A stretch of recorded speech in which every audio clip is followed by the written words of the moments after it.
इस समय आप देख रहे हैं हेलोफोम रिएक्शन और oxidation of methyl ketones by haloform reaction.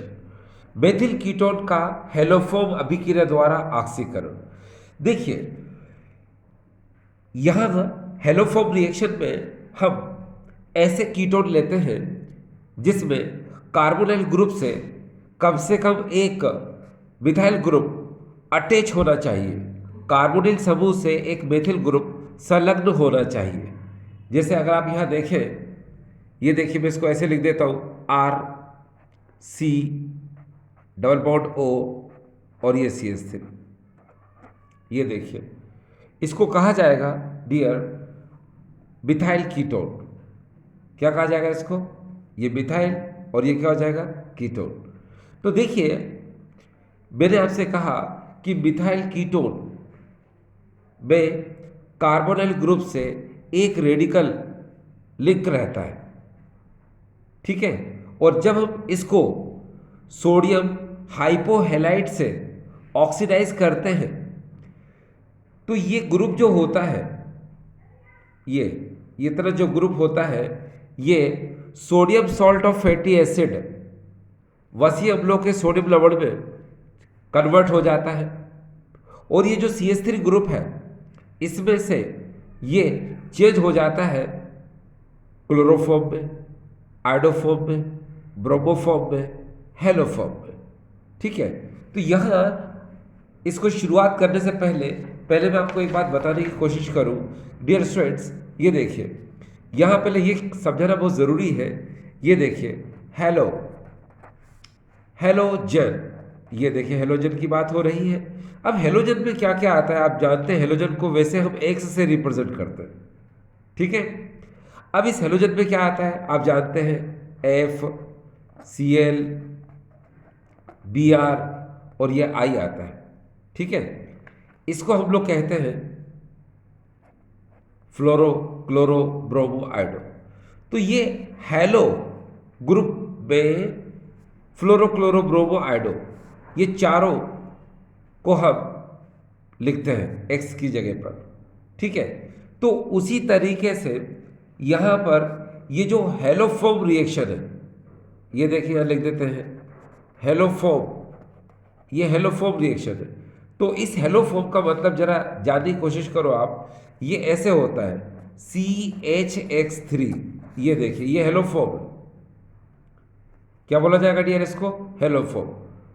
अगर आप यहाँ पर I लगा दो, ये देखिए इस तरह से CHI3, तो उसको कहा जाएगा आयोडोफोम। अगर आप यहाँ पर Br लगा दो CHBr3, तो उसको कहा जाएगा ब्रोमोफोम। अगर आप यहाँ पर Cl लगा दो CHCl3 हो जाएगा, तो इसको कहा जाएगा क्या? क्लोरोफोम, ठीक है। तो ये आप पर डिपेंड करता है, ठीक है। तो यहाँ पर आप समझ गए हेलोफोम मीन्स क्या होता है CHX3, और CHX3 में आप X की जगह पर आप ले सकते हैं Br, आप ले सकते हैं Cl और आप ले सकते हैं I, ठीक है, ठीक है। इसमें कभी भी F यूज नहीं होता, ठीक है। चलिए अब आगे चलते हैं। अब आपकी शुरुआत की जाए। देखो मैंने आपसे कहा डियर स्टूडेंट्स, यहाँ पर अगर हम ध्यान से देखें, हम अपना ओल्ड कॉन्सेप्ट बहुत अच्छे से जानते हैं डियर। वही ओल्ड कॉन्सेप्ट कि हमको कैसे पता चलेगा कि कौन आयोडोफोम टेस्ट देगा, क्लोरोफोम टेस्ट देगा या हेलोफोम रिएक्शन करेगा।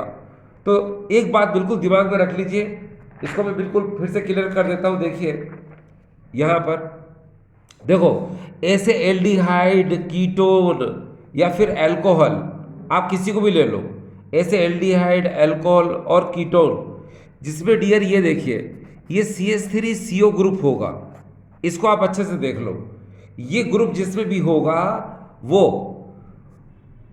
हेलोफोम रिएक्शन देगा, यानी कि आयोडोफोम रिएक्शन देगा, क्योंकि आपको ये ग्रुप बिल्कुल आइडेंटिफाई करना है, ये पहचानना है आपको, ठीक है।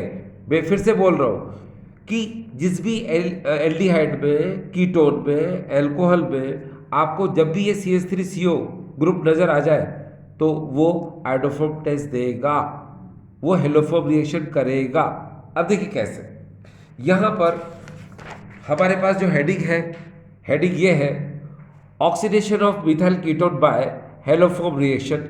हम इसी की स्टडी कर रहे हैं। तो देखिए मैंने आपसे कहा कि हम मिथाइल कीटोन को सोडियम हाइपोहेलाइट के साथ लेते हैं। अब सोडियम हाइपोहेलाइट को कैसे लिखेंगे डियर, देखिए ये होता है NaOX, ये होता है, इसको हम लोग बोलते हैं सोडियम हाइपोहेलाइट। ठीक है, अब देखिए यहां लिख देता हूं मैं सोडियम हाइपोहेलाइट, ये सोडियम हाइपोहेलाइट। और ये डियर याद रखिएगा कि कार्बोनिल ग्रुप से जब भी CH3 लिंक होता है तो इतने को हम लोग बोलते हैं क्या, मिथाइल कीटोन। ये देखिए ये हो जाएगा यहाँ पर मिथाइल कीटोन, इसको आप ऐसे बोल दीजिए। ठीक है, अब डियर स्टूडेंट्स देखिए मैंने आपसे कहा कि हम इस मिथाइल कीटोन को जब सोडियम हाइपोहेलाइट के साथ ऑक्सीडाइज करते हैं, ऑक्सीकृत करते हैं, तो ये RCO ग्रुप जो होता है, ये RCO ग्रुप जो होता है, ये sodium salt of fatty acid का फॉर्मेशन करता है, वसी अम्लों का ये सोडियम लवण का निर्माण करता है, और ये जो CH3 ग्रुप होता है ये हेलोफोब का फॉर्मेशन करता है, हेलोफोब का निर्माण करता है। अब देखिए कैसे करता है ये मैं आपको बता देता हूँ कैसे करता है। देखिए सबसे पहले यहाँ पर ये जो NaOX है, इस NaOX को हम लिखेंगे यहाँ पर 3 क्यों लिखेंगे भाई, क्योंकि आपको पता है X3 होना बहुत ज़रूरी है ना। तो अब इसको जो 3NaOX है, इस 3NaOX को आप कैसे लिख सकते हो, तो देखिए डियर 3NaOX को अगर आप चाहें इस तरह से यहाँ लिख देता हूँ मैं। देखिए मैं यहाँ पर भी यहाँ लिख दूँ तो भी कोई फर्क नहीं पड़ता है ना। चलो यहाँ लिख देता हूँ। देखिए डियर कैसे, 2NaOX ऐसे लिख दिया मैंने, फिर मैंने ऐसे लिखा NaOX, इस तरह लिख दिया। ठीक, अब देखिए यहाँ पर 2X है और एक X ये है, तो टोटल कितने X हो गए, 3X हो गए। यानी कि इसको क्या लिख सकते हैं हम, X3 लिख सकते हैं। इसी तरह से यहाँ जो CH3 है इसको ब्रेक कर लो आप। कैसे ब्रेक करोगे डियर, इसको ब्रेक करो आप। देखो मैं यहाँ ब्रेक कर देता हूँ, CH और H2 में ब्रेक कर दो, कर दिया। अब देखो क्या होगा, यहाँ से ये CH इस X3 के साथ मिलकर ये हेलोफोब का फॉर्मेशन कर लेगा। तो यहाँ पर फॉर्मेशन कर देते हैं, ये देखिए क्या मिला हमको, CHX3। इसी को हम लोग बोलते हैं डियर क्या, हेलोफोब। ये हो जाएगा हेलोफोब। अब हेलोफोब बनने के बाद अगर आप ध्यान से देख रहे हो तो यहाँ पर 2NaOX है और यहाँ पर क्या है, 2H है, यानी H2 है। तो हम क्या कर सकते हैं, अगर आप ध्यान से देखें, यहाँ देखिए यहाँ 2NaO है और यहाँ पर क्या एक NaO है, क्योंकि यहाँ पर 2X और 1X ये X3 बनकर बाहर हो चुके हैं। ठीक है, तो यहाँ से इसको तो हटा दीजिए। अब यहाँ पर क्या 2NaO है और एक NaO है, तो ये जो 2NaO है ये 2H के साथ क्या करेंगे, 2NaOH बना लेंगे। ये देखिए क्या बना लेंगे डियर, 2NaOH। तो यहाँ लिख देते हैं कि ये 2NaOH का फॉर्मेशन इसने कर लिया। अब इसके बाद क्या बचा, NaO बचा, और यहाँ क्या बचा dear, RC double bond O, ये बचा।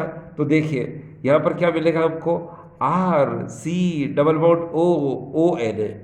ये देखिए इसको हम लोग बोलते हैं sodium salt of fatty acid. ठीक है, क्या बोलेंगे डियर इसको, sodium salt of fatty acid. अब हम इसके एक एक चीज़ को समझते हैं। याद रखिएगा कि जो sodium salt of fatty acid होता है उसके अंदर यहाँ पर जो भी कीटोन होगा उससे एक कार्बन क्या होगा, कम होगा। देखो यहाँ पर कितने कार्बन है, 1, ये देखिए 1। यहाँ पर ये क्या है, ये भी 1 है। ठीक है, तो ये तो CHCl3 CHX3 बना करके बाहर हो चुका है। ठीक है। तो कहने का मतलब ये है कि डियर अगर आप ध्यान से देखिए 1 और 1 कितने होते हैं 2 कार्बन। तो यहाँ पर शुरुआत में कितने कार्बन थे, ये देखिए यहाँ लिख देता हूँ मैं 2 कार्बन थे, ठीक है। अब लेकिन जब मिथाइल कीटोन से हम इस sodium salt of fatty acid को बनाते हैं तो उसमें एक कार्बन क्या होता है, रिड्यूस हो जाता है, यानी एक कार्बन क्या हो जाता है इसमें कम हो जाता है। अब देखो ना यहाँ पर कितने कार्बन थे, 1 2 2 कार्बन, यह दिया क्या है ओनली 1 है, तो यहाँ पर लिख सकते हैं 1 कार्बन, यह लिख दिया 1 कार्बन। अब देखिए यहाँ पर एक बात और भी है जो समझने वाली है, यहाँ पर आप जो चाहें एक्स की जगह पर आप ले सकते हैं, ये कोई ज़रूरी नहीं है क्या कि आप आई लो, आप सी एल भी ले सकते हो, आई भी ले सकते हो और बी आर भी ले सकते हो। इसीलिए हम यहाँ एक्स की जगह पर लिख देते हैं आपके लिए कि आप यहाँ बी आर भी ले सकते हो, सी एल भी ले सकते हो और आई भी ले सकते हो, ठीक है।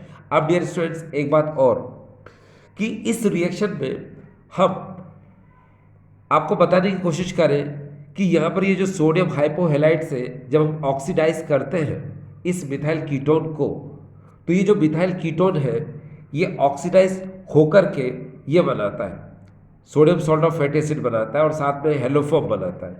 लेकिन अगर कोई हम ऐसा कीटोन ले लें जिसमें कार्बन कार्बन के बीच में अगर डबल बॉन्ड है और फिर हम उसको सोडियम हाइपोहेलाइड से ऑक्सीडाइज करेंगे तो याद रखना वो C double bond C unchanged रहेगा, यानी कि कार्बन कार्बन के बीच में जो डबल बॉन्ड है वो अपरिवर्तित रहेगा, वो उसमें कोई चेंज नहीं आएगा, ठीक है।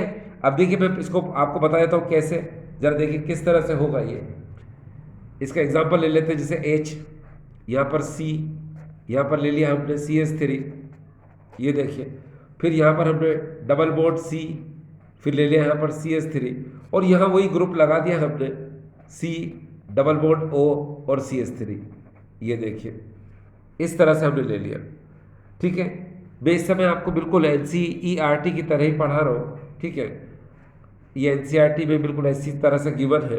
अब देखो मैं यहाँ पर क्या करूँगा, मैं यहाँ पर 3NaOCl सोडियम हाइपोक्लोराइड ले लिया मैंने, ठीक है। तो यह जो हाइपोक्लोराइड लिया है सोडियम हाइपोक्लोराइड, अब देखिए इसमें भी वही बात आएगी बिल्कुल सेम, अगर आपने ऊपर नहीं समझाओ तो यहाँ से समझ में आ सकता है। इसमें एक बात का ध्यान रखना कि मिथाइल कीटोन कहाँ है, ये देखिए मिथाइल कीटोन, तो आपको ये चेंज करना है बस, बाकी पोर्शन क्या रहेगा अनचेंज रहेगा। कार्बन कार्बन के बीच में डबल बॉन्ड है तो ये कभी ब्रेक नहीं होगा, कभी चेंज नहीं होगा, ठीक है। क्योंकि ये जो ऑक्सीडाइज करता है वो मिथाइल कीटोन की करता है, मिथाइल कीटोन की तरह ये है, ठीक है। तो चलो इसको हम एक काम करते हैं, इसको खोल लेते हैं। कैसे खोलते हैं, खोलना मैंने बताया था आपको, देखो 3NaO है तो आप इसको कैसे खोलोगे, 2NaOCl और फिर एक बार और NaOCl, खोल दिया। अब देखो 2Cl और एक Cl कितने हो गए 3Cl, तो Cl3 अब यहाँ लिख देते हैं तो यहाँ से मिटा देते हैं, ये हटा दिया। अब यार एक काम करो, यहाँ पर ये जो CH3 है इसको आप किस तरह लिख सकते हो, थोड़ा सोचो। इसको हमने आपको पहले बताया था कि इस तरह से ब्रेक करते हैं। अब ये CHCl3 यानी ये क्लोरोफॉर्म का फॉर्मेशन कर लेगा, ये यानी क्या बना लेगा, ये क्लोरोफॉर्म बना लेगा, जिसको मैं इधर लिख देता हूँ। ये देखिए मैंने इधर लिख दिया, यहाँ पर ये CHCl3, ठीक है। इसके बाद अगर आप ध्यान से देख रहे हो तो आप यहाँ पर ये देखिए कि कितने H यहाँ पर है 2 और यहाँ पर 2NaO है, इसका मतलब क्या हो जाएगा 2NaOH फिर से बनाएगा ये, तो यहाँ पर ये भी लिख दो 2NaOH, आपने यहाँ पर लिख दिया डियर।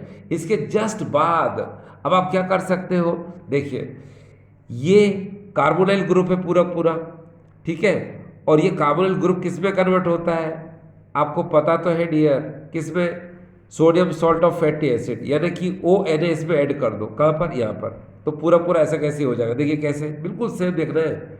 H, ये C, ये देखिए CH3 double bond C, CH3 और यहाँ पर क्या हो जाएगा, देखो CONA, ये हो गया इतना।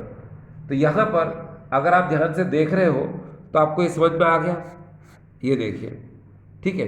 तो ये जो रिएक्शन थी, जिस रिएक्शन को आपने देखा, ये हेलोफोब रिएक्शन थी। इस रिएक्शन में आपने देखा कि कार्बन कार्बन के बीच में अगर डबल बॉन्ड है, यानी कि किसी मिथाइल कीटोन में कार्बन कार्बन के बीच में डबल बॉन्ड है, तो सोडियम हाइपो हैलाइड से सोडियम हाइपोक्लोराइड से वो अनचेंज रहेगा, यानी कि कार्बन कार्बन बॉन्ड पर कोई अफेक्ट नहीं होगा, कार्बन कार्बन बॉन्ड क्या रहेगा, अपरिवर्तित रहेगा। लेकिन ये जो मिथाइल कीटोन ग्रुप है, ये क्या हो जाएगा, ये CH3 तो Cl3 क्लोरोफॉर्म बना लेगा।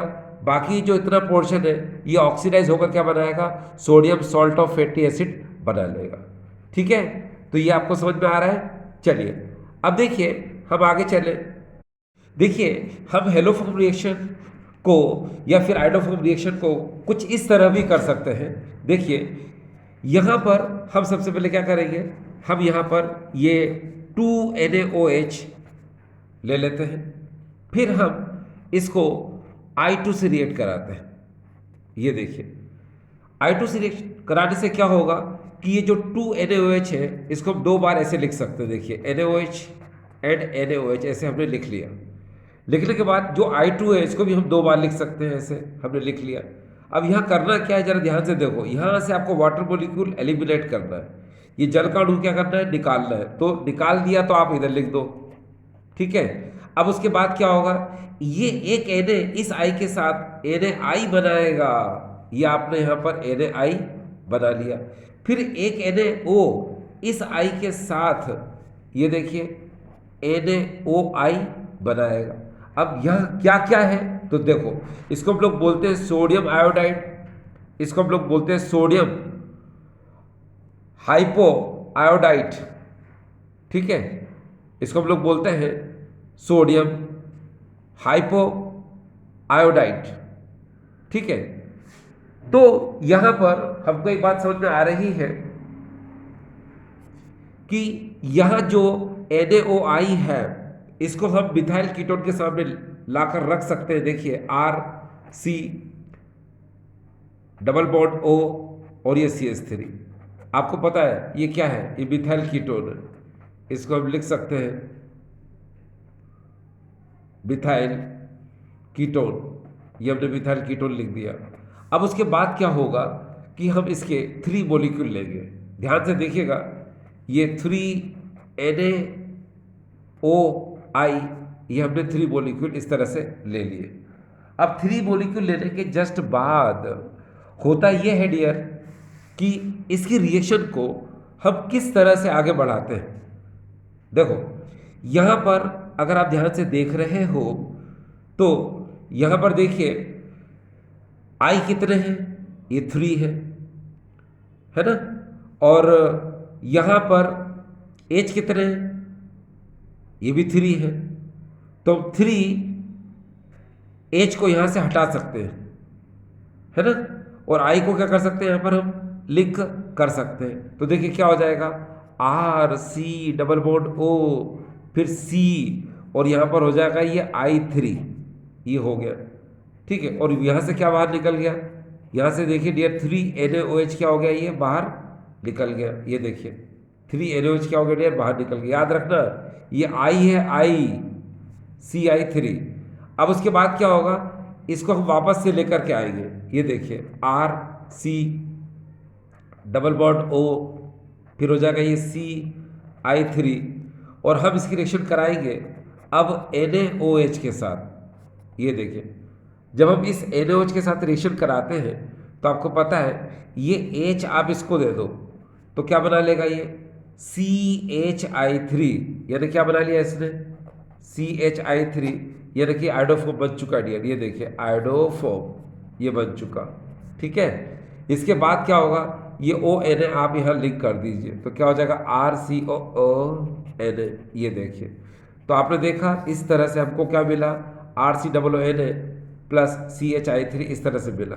तो डियर स्टूडेंट्स मैंने आपको यही चीज़ बताने की कोशिश की अभी कि अभी जिस तरह से मैंने आपको प्रोसेस बताया कि किस किस तरह से रिएक्शन होती है वो आपने देखा NaOH को आपने I2 से रिएक्शन कराया जिससे Na NaOI और H2 का फॉर्मेशन हुआ।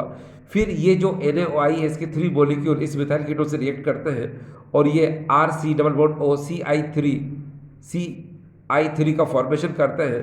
उसके बाद फिर क्या होता है, एक NaOH मॉलिक्यूल आता है और वो इस CI3 से रिएक्शन करता है, मतलब इस पूरे मॉलिक्यूल से रिएक्शन करता है और ये आयोडोफॉर्म का फॉर्मेशन करता है। तो रियल प्रोसेस जो है मैंने आपको बताई, इस तरह से ये प्रोसेस होती है। आप डियर स्टूडेंट्स, आप अल्कोहल चैप्टर ले लो, आप कीटोन एल्डिहाइड कोई सा भी चैप्टर ले लो, जो रियल में जो प्रोसेस होती है वो आपको पता है कि इस तरह से होती है। अगर आप दिमाग लगाएं या ध्यान रखें तो आपको पता है आयोडोफॉर्म में होता क्या है या क्लोरोफॉर्म रिएक्शन में होता क्या है। तो रिमाइंड करिए पुरानी चीज़ों को, क्या हो सकता है। देखिए सबसे पहली चीज़ कि यहाँ पर हम अल्कोहल ले सकते हैं, अल्कोहल नहीं हो तो आप एल्डिहाइड ले सकते हो, ठीक है। एल्डिहाइड नहीं हो तो आप कीटोन ले सकते हो, ठीक है। क्या ले सकते हो डियर? कीटोन ले सकते हो। मगर इन सब में कॉमन फैक्टर क्या होना चाहिए? इन सब में ये कार्बोनाइल ग्रुप CH3CO ये ग्रुप होना चाहिए इनके अंदर, ठीक है। समझ में आ रहा है ना आपको? अल्कोहल, एल्डिहाइड और कीटोन जिसमें भी ये होगा वो आयोडोफॉर्म टेस्ट देगा। अब आपको पता है इसमें और क्या रिक्वायरमेंट होती है, तो डियर इसमें हमको जरूरत पड़ती है बेस की। बेस को हम लोग अल्कली कहते हैं और अल्कली में आपको पता है हम NaOH या फिर हम KOH ले सकते हैं, ठीक है। और उसके बाद हम पर डिपेंड करता है कि हम यहाँ पर X2 में क्या ले रहे हैं। वो मैंने आपको बताया था X2 में आप यहाँ पर I ले सकते हो, I2 ले सकते हो, आप Br2 ले सकते हो, आप Cl2 ले सकते हो, ठीक है। और यहाँ पर फॉर्मेशन क्या हो जाएगा डियर? CHX3 यानी कि हेलोफॉर्म का फॉर्मेशन हो जाएगा। और CHX3 X का मतलब आपको पता है ClBrI यानी कि क्लोरोफॉर्म, ब्रोमोफॉर्म, आयोडोफॉर्म का फॉर्मेशन हो सकता है। तो आपने देखा, आप बस यही तो कॉन्सेप्ट है जो आपको यहाँ नजर आ रहा है। बस इसको क्या करते हैं हम, अलग अलग तरह से इसको ट्रीट करते हैं। अभी भी आपने देखा कि रियल ये है, ठीक है। और उसको देखा हमने कि किस तरह से इस प्रोसेस को लेकर के आया हमें। और इससे पहले आपने देखा होगा कि हम इस तरह से इस प्रोसेस को लेकर आए थे, है ना। ये देखिए इस तरह से प्रोसेस को लेकर आए थे, यानी कि हमारी NCERT में जो रिएक्शन दी है वो इसी तरह से रिएक्शन दी है, ठीक है। तो आई होप आपको ये सब समझ में आ रही होगी, ठीक है। Thank you.